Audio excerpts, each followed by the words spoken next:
بسم الله الرحمن الرحيم. تلاميذنا الأعزاء في السنة الثانية إعدادي، أهلا بكم جميعا ومرحبا. ألتقي بكم مرة أخرى في درس جديد من دروس اللغة العربية والنحو العربي حول البدل. البدل كما تعلمون هو أحد التوابع الأربعة في اللغة العربية، وهي النعت والمعطوف والتوكيد والبدل، وسميت بالتوابع لأنها تتبع اسما آخر قبلها في إعرابه رفعا ونصبا وشرا. سننطلق لمعرفة وللتعرف على ظاهرة البدل وأحكامه في اللغة العربية من هذه الأمثلة ثلاثة. لنبدأ أولا بإعرابها. كان في الماضي ناقص. النبي اسمها مرفوع بها. محمد بدل تابع للمبدل منه في رفعه، علامة رفعه ضمة الضائرة في آخره. مثالا خبر كان منصوب بها. في حرف جر الأخلاقي اسم المجرور. أعجب الجمهور، أعجب فعل ماضي مبني على الفتح، الجمهور فاعل مرفوع، جل بدل تابع للمبدل منه الذي هو الجمهور في رفعه، علامة رفعه الضمة الضائرة على آخره لم، وهو مضاف لها ضمير متصل مبني في محل جر مضاف إليه. باء حرف جر العرضي اسم المجرور. أفادني الأستاذ علمه. أفاد فعل ماضي مبني على الفتح. نون الوقاية قلنا تأتي لتقي الفعل من الجر لاتصاله بالياء. الياء ضمير متصل مبني على السكون في محل نصب مفعول به مقدم وجوبا لأنه جاء متصلا بالفعل، والفاعل اسم ظاهر الذي هو الأستاذ. الأستاذ فاعل مرفوع، علامة رفعه الضمة ضائرة على آخره. علم بدل تابع للمبدل منه الذي هو الأستاذ في رفعه، وعلامة رفعه الضمة الضائرة في آخره. والها ضمير متصل مبني في محل جر مضاف إليه. هذه الجمل تشترك جميعها في أنها تضم أسلوب البدل. تضم أسلوب البدل الذي يتكون من ركنين أساسيين اللي هما المبدل منه والبدل. المبدل منه في هذه الجملة هو النبي محمد، وهو اسمه كان جاء في موقع عرفة، لذلك تبعه البدل الذي هو محمد في رفعه فجاء مرفوعا أيضا. الجمهور كذلك هو المبدل منه، وهو فاعل مرفوع ديال فعل أعجب، تبعه البدل الذي هو جل في رفعه فجاء مرفوعا مثله.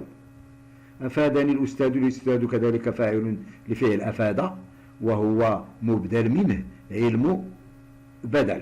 عندما نتأمل في العلاقة بين البدل والمبدل منه نجد أن المبدل منه دائما أعم وأشمل من البدل قريبا، وإن كان هنا في هذه الجملة يتطابقان ويتساويان، لأن النبي ومحمد هنا في هذه الجملة يدلان على شيء واحد. أما هنا فإن الجمهور هو أشمل من جل، لأن جل جزء من الجمهور. هنا كذلك الأستاذ أعم وأشمل من العلم، يعني أن الأستاذ يشتمل على العلم كما يشتمل على أشياء أخرى كالأخلاق النبيلة والحسنة إلى آخره. إذن من خلال هذه الأمثلة يمكننا أن نستخرج تعريفا للبدل. نقول البدل اسم مقصود بالحكم يمهد له باسم قبله يسمى المبدل منه. لنشرح هذا الكلام أولا. اسم مقصود بالحكم، في كل جملة هناك حكم، لأن كل جملة سواء كانت اسمية وفعلية تتكون من مسند ومسند إليه. المسند هو الحكم، والمسند إليه هو الذي أسندنا إليه ذلك الحكم. ما الحكم الذي تضمنته هذه الجملة مثلا؟ الحكم هو المثالية في الأخلاق، وأن هذا الحكم مسند إلى مسند إليه. من هو الاسم أو الكلمة المسند إلى هذا الحكم؟ إذا هنا عندما نتأمل نجد أن إذا قلنا مثلا كان النبي مثالا في الأخلاق، فإن هذا النبي ليست معروفة وليست محددة، والأنبياء كثيرون، ولذلك فنعرف من النبي المقصود. ولكن عندما تأتي محمد يتبين لنا أن المقصود بهذا الحكم هو محمد، لأنه هو الذي يستحق فعلا أن يكون مثالا في الأخلاق على مستوى العالم. لذلك هنا نلاحظ أن محمد جاءت بدلا من النبي، وأنها هي المقصود بالحكم في هذا المثال، وليس النبي. أعجب الجمهور جله بالعرض. إذا تأملنا في معنى هذه الجملة جيدا سنجد أن الجمهور كله لم يعجب بالعرض، وإنما هناك جزء منهم أكثر من نصفه والذي أعجب، وهذا معناه أن هناك فئة من هذا الجمهور لم تعجب بالعرض. لذلك عندما أسندنا حكم الإعجاب بالعرض لكلمة من هاتين يتبين أنه أسند إلى جل وليس إلى الجمهور، لأن الجمهور كله لم يعجب وإنما الذي يعجبه هو جله. إذا الحكم هنا الذي تضمنته الجملة وهو الإعجاب بالعرض ليس مسندا إلى الجمهور وإنما مسندا إلى جل. هذا هو معناه اسم مقصود بالحكم. هنا أفادني الأستاذ علم. الإفادة هو الحكم المسند. إلى من أسند؟ من الذي أفادني؟ في الحقيقة الذي أفادني هو علم الأستاذ. إذا هذا الحكم المقصود به هو العلم وليس الأستاذ. أما الأستاذ فهو ممهد فقط لهذا الاسم المقصود بهذا الحكم الذي هو الإفادة. إذا هذا هو معناه اسم مقصود بالحكم يمهد له باسم قبله يسمى المبدل منه. إذا المبدل منه هنا مجرد اسم ممهد للبدل، لذلك فإن المقصود بالحكم هو البدل. وهذه القضية على فكرة هي خاصية تميز البدل عن باقي التوابع الأخرى. فكل التوابع الحكم فيها يكون موجها ومسندا أساسا إلى المبدل، إلى التابعي وليس عفوا إلى المتبوع وليس إلى التابعي، بينما هنا العكس أن المقصود بالحكم هو التابع وليس المتبوع. وهذه ميزة تميز البدل عن باقي التوابع الأخرى. إذا تابع له، لذلك وضعته أنا بين قوسين أن البدل تابع للمبدل منه في إعرابه. معنى في إعرابه إعرابه والحركة التي تنتهي بها الكلمة والتي تتغير حسب موقع هذه الكلمة في الإعراب. فإذا كان في موقع الرفع يكون مرفوعا، وإذا كان في موقع النصب يكون منصوبا، وإذا كان في موقع الجر يكون مجرورا. والتابع له الذي هو البدل هنا بالنسبة لهذا الدرس يكون تابعا له في هذا الإعراب، فهو ليس مستقلا بذاته في إعرابه وإنما هو تابع للمبدل منه دائما بلا واسطة بينهما. ما معنى بلا واسطة؟ أي أنه لا توجد واسطة بين البدل والمبدل منه نهائيا كما هو الشأن بالنسبة للمعطوف. ففي المعطوف لا بد عطف النسق خاصة لا بد من أداة عطف تربط بين المعطوف والمعطوف عليه. أما هنا فلا رابطة بين المعطوف والمعطوف عليه ولا أداة. أنواع البدل: يتنوع البدل حسب العلاقة بطبيعة الحال بين البدل والبدل منه والبدل والمبدل منه في المعنى. يتنوع البدل إلى 3 أنواع. النوع الأول هو البدل المطابق، ويسمى أيضا بدل الكل من الكل، يعني أن المبدل منه والبدل يكونان شيئا واحدا متساويين في المعنى، يدلان على ذات واحدة وعلى شيء واحد بدون زيادة ونقصان. ويكون فيه البدل مطابقا مساويا يعني للمبدل منه تمام المطابقة مساويا له في المعنى مع اختلاف في اللفظ في الغالب. ما معنى اختلاف في اللفظ؟ لاحظوا هنا أن النبي مختلف عن الذي هو مبدل منه، مختلف عن البدل الذي هو محمد في اللفظ، فهذا مكون من الميم والحاء والميم والدال، هذا من النون والباء والياء، إذن فهم مختلفان من حيث اللفظ. الجمهور كذلك مختلف عن جل أو جل، مختلف عنه تماما ورغم هذا الاتفاق في هذا الحرف، ولكن هناك اختلافا العموم في الألفاظ. كذلك الأستاذ والعلم، هذه كلمة مختلفة عن هذه في الحروف. لذلك قلنا بأنه مع اختلاف في اللفظ بينهما في الغالب. ولماذا قلنا في الغالب؟ لأنه قد يحدث أن يطابق البدل المبدل منه في اللفظ في حالات معروفة عند النحاة في القرآن، كقوله تعالى: يهدينا الصراط المستقيم صراط الذين أنعمت عليهم. الصراط الثانية بدل من الصراط الأولى، وهو بدل مطابق، بدل كل من الكل، وجاء بنفس اللفظ. إذن لأنهما يدلان على مسمى واحد رغم الاختلاف في اللفظ، فإن المبدل منه والبدل يدلان على شيء واحد تماما. هنأت مثال: هنأت الطالب الفائز عاليا. هنأت فعل ماضي مبني على السكون لاتصاله بالتاء. تاء ضمير متصل مبني على الضم في محل رفع فاعل. الطالب مفعول به منصوب بالفتحة الظاهرة في آخره. الفائزة نعت تابع لمنعوته في النصب. عليا بدل تابع للمبدل منه الذي هو الطالب عليا تابع للمبدل منه الذي هو الطالب في نصبه.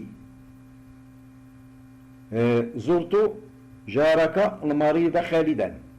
زرت فعل ماضي مبني على السكون. تاء فاعل ضمير متصل مبني في محل رفع فاعل. جار مفعول به منصوب وهو مضاف. الكاف ضمير متصل مبني في محل جر مضاف إليه. المريض نعت تابع لمنعوته في النصب. خالدا بدل من المبدل منه جار تابع له في النصب.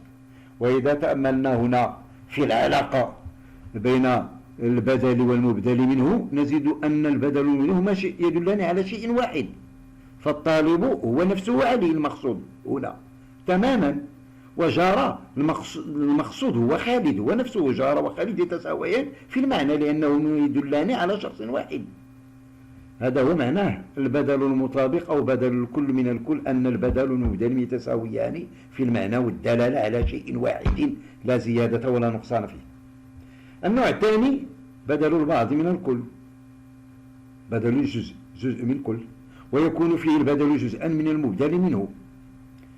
قرأت الكتاب نصفه. قرأت فعل فاعل، الكتاب مفعول به منصوب، نصفه بدل تابع للمبدل منه الذي هو الكتاب. لاحظوا هنا أننا في الإعراب لا نذكر بأنه مبدل منه، نذكرها فقط بالنسبة للبدل نقول أنه تابع للمبدل منه الذي هو الكتاب الذي جاء في موقع النصب لأنه مفعول به تابع له في نصبه، علامة نصبه الفتحة الظاهرة في آخره، وهو مضاف لها مضاف إليه. حضر الطلاب. حضر الطلاب فاعل مرفوع معظم بدل تابع للمبدل منه الذي هو الطلاب في رفعه علامة رفعه الضمة الظاهرة في آخره وهو مضاف. هم ضمير متصل مبني في محل جر مضاف إليه. رأيت الجبل. رأيت فعل فاعل جبل مفعول به قمة بدل تابع للمبدل منه الجبل في نصبه علامة نصبه فتحة الظاهرة في آخره وهو مضاف لها ضمير متصل مبني في محل جر مضاف إليه. نجح التلاميذ. نجح فعل تلاميذ فاعل أغلب بدل تابع للمبدل منه في رفعه علامة رفعه الضمة الظاهرة في آخره وهو مضاف. هم ضمير متصل مبني في محل جر مضاف إليه. عندما نتأمل هنا في العلاقة بين المبدل والمبدل منه نجد أنها علاقة جزئية. فالنصف هو جزء من الكتاب. الكتاب يتكون من جزء من نصفين، نصف قرئ ونصف لم يقرأ، إذن فنصف هو جزء من الكتاب. حضر الطلاب معظمه، إذن معظمه هو جزء من الطلاب، بقي جزء آخر لم يحضر. هنا رأيت الجبل قمته، وكذلك الجبل له قاعدة ووسط وقمة إلى آخره. الجبل إذن هو المبدل منه وهو كل، وقمة جزء منه.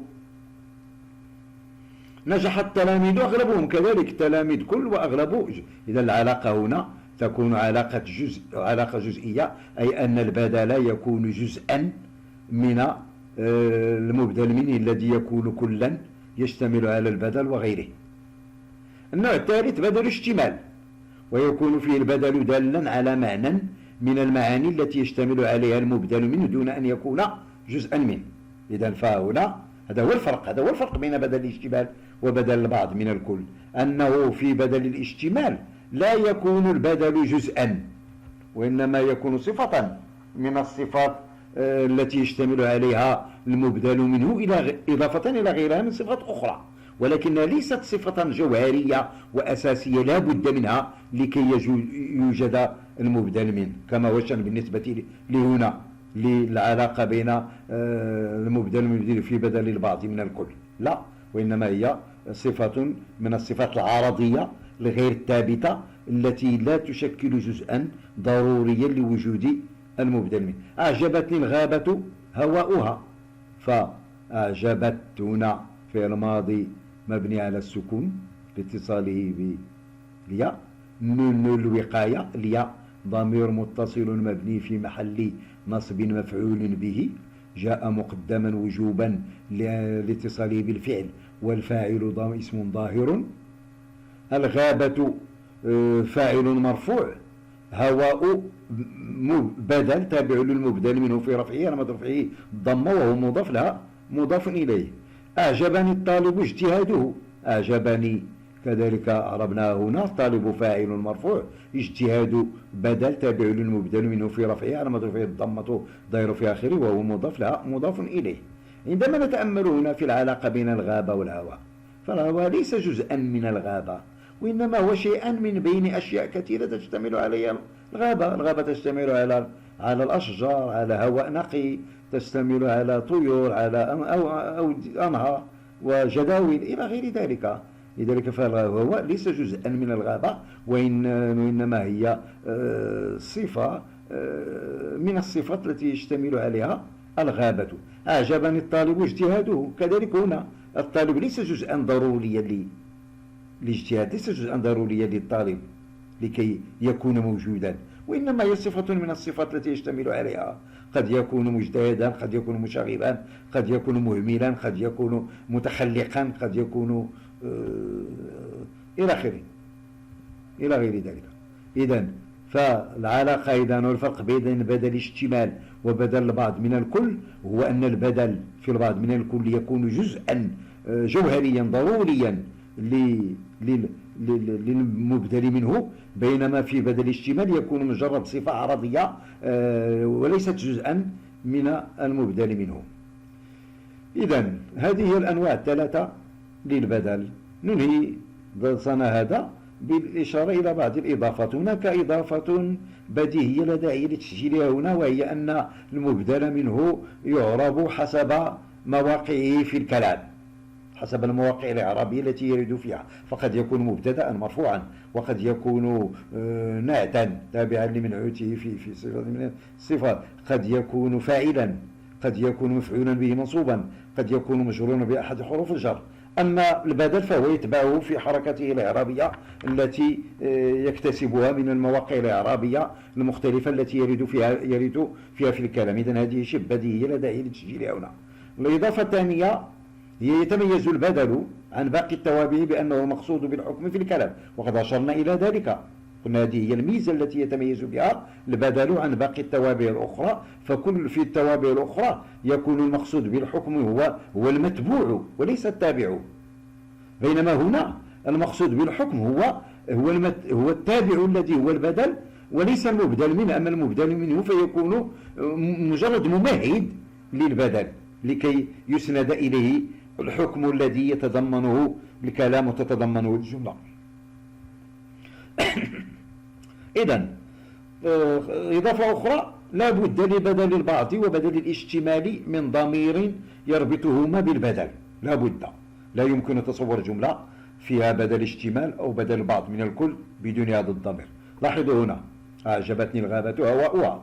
لاحظوا كيف أنه جاء هنا ضميرا مطابقا للمبدل منه الذي هو الغابة في التأنيث، الغابة مؤنثة، لذلك جاء هنا الضمير لأنه يعود عليها، وهو الذي يربط هواء بالغابة، لذلك فهذا الضمير لا بد منها.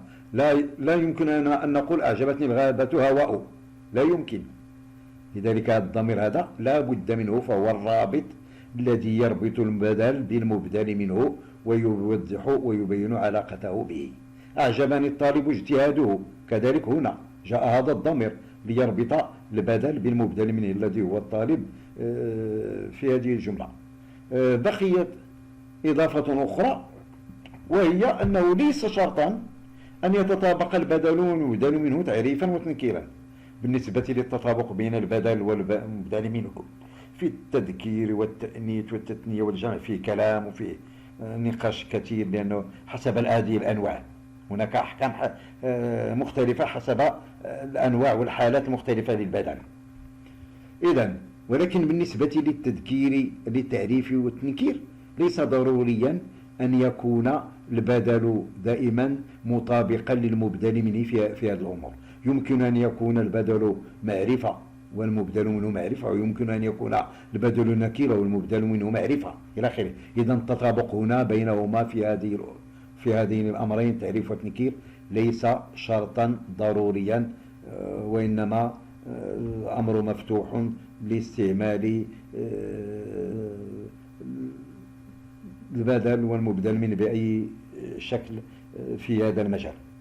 إلى هنا أيها التلاميذ الأعزاء ينتهي هذا الدرس. أتمنى أن يكون واضحا ومفهوما، ولكي يكون واضحا ومفهوما أكثر عودوا إلى التمارين والتطبيقات حول درس البدل وأنجزوها، وفيما بعد إن شاء الله في الحصة المقبلة سنقوم بمناقشة كل هذه القضايا وإنجاز بعض التطبيقات حتى تترسخ في أذهانكم قواعد وأحكام البدل، حتى تكونوا قادرين على استعمال البدل في إنشاءاتكم وفي مداخلاتكم الشفوية بشكل جيد إن شاء الله.